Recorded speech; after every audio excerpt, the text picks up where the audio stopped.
Hey YouTube, Kira Qualia here, bringing you all an update to my Phantom Blaster Dragon Cardfight Vanguard Overdress deck profile for post-awakening of Chakrabarthi. I actually skipped over set 3 for the Phantom Blaster Dragon deck. We did get some good support in that set, but just never had time between the short gaps between set 3 and set 4 to actually update this deck, but I figured I'd make it one of the earlier updates for all 16 decks we have for Overdress format. It's a really awesome deck that really does pay homage to the original Phantom Blaster Dragon deck, just retiring rear guards for you to then power up your Phantom Blaster Dragon, added in with the Persona Ride and all the other additions we got from set 4. It really does make for a true powerhouse of a deck, and with set 5 it'll just get even stronger when we get Phantom Blaster Overlord. So let's go ahead and get started with the deck profile. So for the ride deck, sticking to the ride line of full bow, the standard when rode upon, if you want second, draw a card. 1 Blaster Javelin. When it's rode upon by Blaster Dark, you reveal the top card of your deck, call it to rear as rest if it is a unit card, and discard it if it isn't. And on rear guard, during your turn, if you have a Vanguard with Blaster in its card name, this unit gets plus 2,000 power. Normally, I wouldn't even mention the rear guard skill because it doesn't really matter for the ride deck, but there are ways to call this card out to rear guard with that coming up soon. The first one being with Blaster Dark. When this unit is placed on Vanguard or rear guard, card +1, retire another rear guard. Choose one of your opponent's rear guards, retire it, and this unit gets drive +1 until end of turn. So real pressure, twin drive, grade 2 unit. And on rear guard during your turn, if your rear guard was retired this turn, this unit gets plus 10,000 power. All of this revolves around Phantom Blaster Dragon. When this unit is placed on Vanguard, choose a card with Blaster in its card name from your soul, and you may call it to rear. So you have the option for either Blaster Javelin or Blaster Dark to call to the rear guard with this card. So with the first one, depending on if you need a grade 1 or grade 2, that can be the first selection there. But if you Persona Ride again, it just has to say when placed on Vanguard. You can then call out the second one. So you at least have 2 free calls with your Persona Ride, which is very useful because you'll need those resources to retire for your Vanguard. And then for its second ability, we are also running 3 additional Phantom Blaster Dragon. On Vanguard Circle, once per turn, counter +1 and retire 3 rear guards. Choose up to 2 of your opponent's rear guards, retire them, and this unit gets plus 10,000 power and critical +1 until end of turn. So there are other ways to really, boost up the power in this deck. So along with the plus 10 critical and also the Persona Ride, you can hit some pretty big numbers with this card. And that pressure overall, it is a once per turn, so you have to remember that with it being its one initial weakness, but you still have plenty of other consistency with some of the other grade 3s we run in the deck. The main one I like being Fossado. With this one, this unit cannot be chosen by your opponent's card effects, and when this unit attack hits, counter charge 1 and soul charge 1. So this is also a potential way to get lucky and put another blaster unit into your soul that you can call out. We do run Blaster Dark additionally in the actual deck. So with this, if you do, and you Persona Ride for a second time, you can then at least call out a third unit as long as the attack hit with Fossado. That's it for the grade 3s. Moving on now to the grade 2s. I run 3 additional Blaster Dark. Just the really strong rear guard retire power. You don't get the option for the drive check, obviously, on rear guard, but it does get the plus 5,000 if you retire one of your rear guards, which most of the time you should with Phantom Blaster Dragon to at least, activate this card's ability for the pressure. And then just attacking with 15k on its own, if you Persona Ride 25k, can hit some pretty big numbers against your opponent, even if they get 1 plus 10,000 trigger.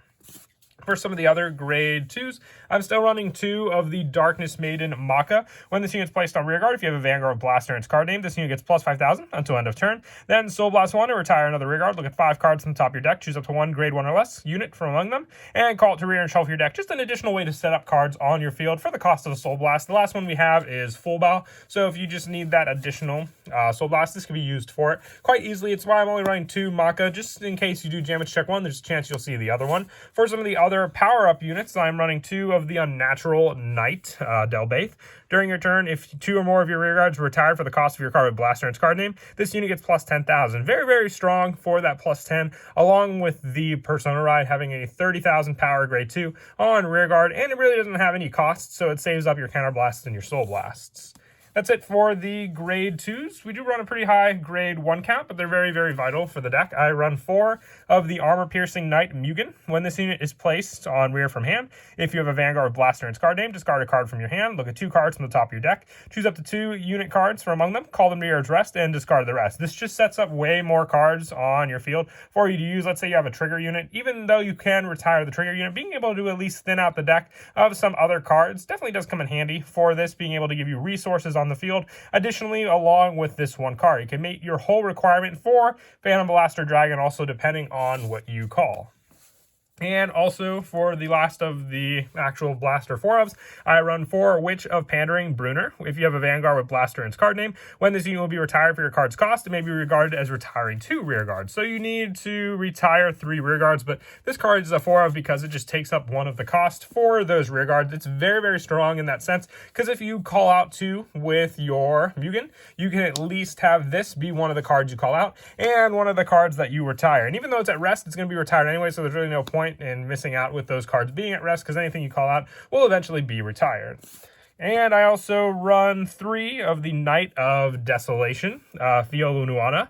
If there are no other units in the same column as this unit, it gets plus 10,000 power. It includes your opponent's rear guard, so know where to set this card up on the field. And then when you retire your opponent's rear guards with your Phantom Blaster Dragon, giving you the additional plus 10. With your other grade 2 being Delbeth, if this card hits plus 10,000 as well for the option of the retired rear guards, you can have 20,000 power and then 38,000 total with these 2 cards on the field. Not in the same column, remember, because you have to have no other units in the same column, but having 2 separate cards just with that much power along with the Persona Ride will definitely come in handy.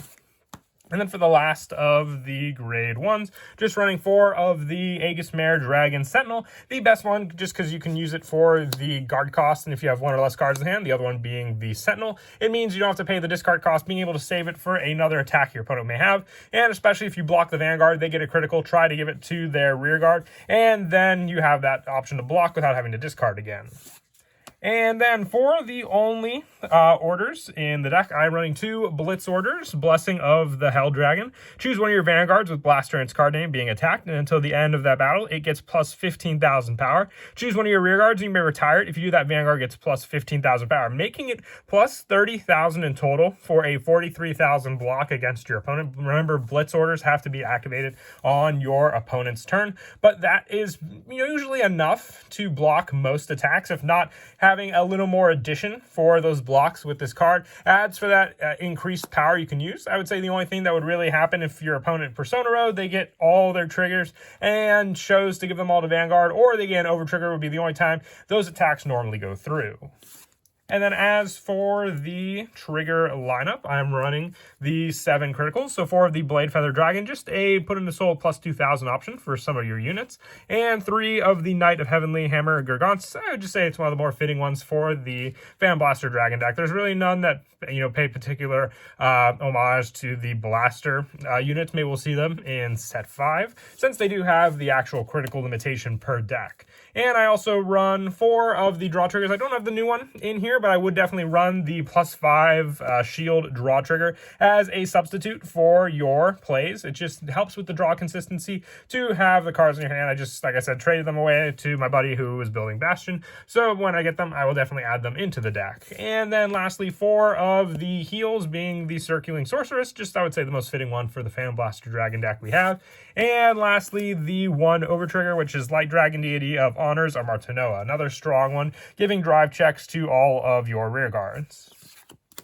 But that is it for the deck profile. I hope you all enjoyed the video. Phantom Blaster Dragon definitely got some pretty awesome support in this set, so I can't wait to actually play some games with it and test it out. I'll definitely be updating Dragonic Overlord as well, so look forward to it. And as always, until next time, please don't forget to leave a like and subscribe, and Kira Qualia out.